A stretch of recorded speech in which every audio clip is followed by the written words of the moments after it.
Hello everyone, আসসালামু আলাইকুম। কেমন আছেন সবাই?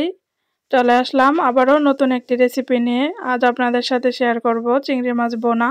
তো চলুন ভিডিওটি দেখে নিই আমি আজ বড় চিংড়িগুলো কিভাবে বোনা করেছি। তো প্রথমে আমি চিংড়ি মাছগুলো ভেজে নেব। ভেজে নেওয়ার জন্য এখানে বড় সাইজের চিংড়িগুলো ধুয়ে ভালোভাবে পরিষ্কার করে নিয়েছি। এখন আমি ভাজার জন্য দেব লবণ, হলুদের গুঁড়া, সাথে অ্যাড করব মরিচের গুঁড়া। এখন আমি চিংড়ি মাছগুলো মশলার সাথে হাত দিয়ে ভালোভাবে মেখে নেব। আমি চিংড়ি মাছগুলো লেজ সহ রেখেছি।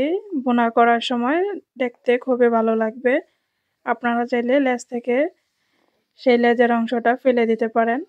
তো এখন আমি সবগুলো চিংড়ি সুন্দরভাবে ক্রিস্পি করে ভেজে নেব। তো আমি একে একে করে চিংড়িগুলো দিয়ে দিচ্ছি। তো এখানে আমার চিংড়ি মাছগুলো এক পাশ ভাজা হয়ে গিয়েছে। এখন আমি উল্টে নেব সবগুলো। আপনারা চাইলে চিংড়ি মাছগুলো পেঁয়াজের সাথেও ভেজে বোনা করতে পারেন। আমার কাছে সবচেয়ে বেস্ট মনে হয় ভেজে রান্না করলে। ঘ্রাণটা অনেক সুন্দর আসে, খেতেও অনেক ভালো লাগে, অনেক ক্রিস্পি হয়। তো এখানে আমি একটি ফ্রাই প্যান পাতিল নিয়েছি। এখন পাতিলে তেল দিয়ে দিব। এখন দিয়ে দিব বেশি পরিমাণ করে পেঁয়াজ। যেহেতু এটা বোনা হবে তার জন্য আমি পেঁয়াজের পরিমাণটা একটু বেশি নিয়েছি। তো এখানে দিয়েছি 4-5টি কাঁচামরিচ ফালি করে। তো এখন আমি পেঁয়াজটা নেড়েচেড়ে কিছুক্ষণ ভেজে নেব। গোল্ডেন ব্রাউন যখন হয়ে আসবে তখন আমি এর মধ্যে অ্যাড করব আদা রসুন। এখানে আমি আদা রসুন ফ্রোজেন করা নিয়েছি। তো একসাথে ব্লেন্ডার করা ছিল। তো আদা রসুনটা আমি কিছুক্ষণ নেড়েচেড়ে ভেজে নেব।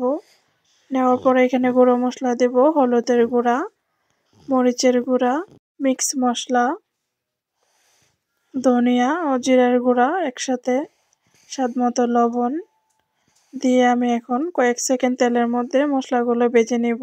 এইখানে আবার লবণটা দেওয়ার সময় অবশ্যই বুঝে দিতে হবে, যেহেতু আমরা চিংড়ি মাছ ভাজার সময় লবণ ব্যবহার করেছি। তো সেই পর্যায়ে বুঝে একটু কমিয়ে দিতে হবে।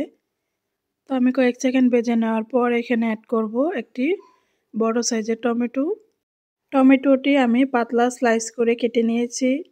এখন মশলার সাথে ভালোভাবে টমেটোটা আমি মিশিয়ে নিব। টমেটো দেওয়ার কারণে সুন্দর একটি ঘনত্ব হবে বোনার মধ্যে এবং সুন্দর একটি কালার হবে। তো এখন আমি টমেটোটা গলে যাওয়ার জন্য এবং মশলাটা কষানোর জন্য অল্প পরিমাণ পানি অ্যাড করে দিয়েছি। এখন আমি নেড়েচেড়ে ঢেকে দেব যেন টমেটোটা সুন্দরভাবে সফট হয়ে গলে আসে। তো এখন আমি ঢেকে দেব। ঢেকে দিয়ে 2 থেকে 3 মিনিট ভালোভাবে কষিয়ে নিব। কষানোর পর এই তো টমেটোগুলো সুন্দরভাবে সফট হয়ে গলে গিয়েছে। এখন আমি ভালোভাবে টমেটোগুলো নেড়েচেড়ে একটু মিশিয়ে নেব। এই পর্যায়ে আমি আবারও অল্প পরিমাণ পানি অ্যাড করব। এখন ভালোভাবে নেড়েচেড়ে পানিটা যখন বলক চলে আসবে তখন আমি অ্যাড করে দেব ভেজে রাখা সেই চিংড়ি মাছগুলো। তো এখানে আমি ভালোভাবে মিশিয়ে নিচ্ছি পানির সাথে। এই তো যখন ভালোভাবে ফুটে উঠেছে তো আমি এখন চিংড়ি মাছগুলো অ্যাড করে দিচ্ছি। এখন যে পানিটা অ্যাড করেছি এই পানিটা আমি চিংড়ি মাছের সাথে ভালোভাবে নেড়েচেড়ে কিছুক্ষণ রান্না করে পানিটা শুকিয়ে নেব। তাহলে সুন্দর একটি ঘনত্ব হবে এবং সুন্দর একটি কালার চলে আসবে চিংড়ি মাছের মধ্যে। আপনারাও সেম রেসিপিটা ফলো করে যদি চিংড়ি মাছটা এইভাবে বোনা করেন তাহলে অনেক সুন্দর একটি বোনা হবে এবং পরিবারের সবাই আপনার প্রশংসা করবে খেয়ে। তো এখন আমি আরও সুন্দর একটি স্মেল আসার জন্য এবং স্বাদটাও বাড়ানোর জন্য অ্যাড করেছি গরম মশলা। সবশেষে দিয়ে দেব ধনিয়া পাতা কুচি। এগুলো দিলে অনেক সুন্দর একটি স্মেল আসে।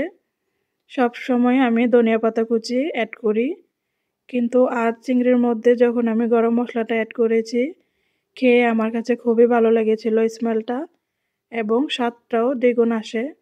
তো আপনারাও ট্রাই করবেন গরম মশলাটা এই লাস্ট পর্যায়ে অ্যাড করতে, তাহলে খুবই সুন্দর একটি স্মেল পাবেন। গরম মশলা আর ধনিয়া পাতাটা ভালোভাবে মিশিয়ে নেওয়া হয়ে গেলেই আমাদের চিংড়ি মাছ বোনা রেডি। তো এখন আমি আপনাদেরকে পরিবেশন করে দেখাচ্ছি। দেখুন কতটা জুসি এবং কতটা লোভনীয় হয়েছে চিংড়ি মাছ বোনাটা। নিশ্চয়ই আপনারা দেখেই বুঝতে পারছেন এবং টমেটো দেওয়ার কারণে সুন্দর একটি কালার আসছে, সুন্দর একটি ঘন বোনা হয়েছে। এত সুন্দর একটি জুসি চিংড়ি মাছ বোনা এবং খুবই সুস্বাদু একটি বোনা আপনাদের সাথে শেয়ার করেছি। অবশ্যই সেমভাবে রেসিপিটা ফলো করবেন। আমি যখন কোনো কিছু বোনা করি তখনই পেঁয়াজটা ভালোভাবে গোল্ডেন বা বেরেস্তা করে নেই, তারপর মশলাগুলো অ্যাড করি, তাহলে সুন্দরভাবে কষানোর সময় পেঁয়াজটা গলে যায়। যদি কাঁচা পেঁয়াজ থাকতেই লবণ বা মশলা অ্যাড করা হয় তো সেই পেঁয়াজটা আস্তে আস্তে একটি ভাব থাকে, তো সেই বোনাটা আমার কাছে দেখতে বা খেতেও তেমন একটি ভালো লাগে না।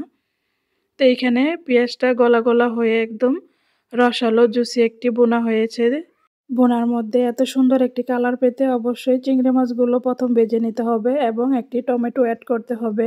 তো আজ এইখানেই বিদায় নেব। সেম রেসিপিটা আপনারা ট্রাই করবেন, অবশ্যই ভালো লাগবে। কথা হবে আবারও নেক্সট ভিডিওতে। সবাই ভালো থাকবেন। আল্লাহ হাফেজ।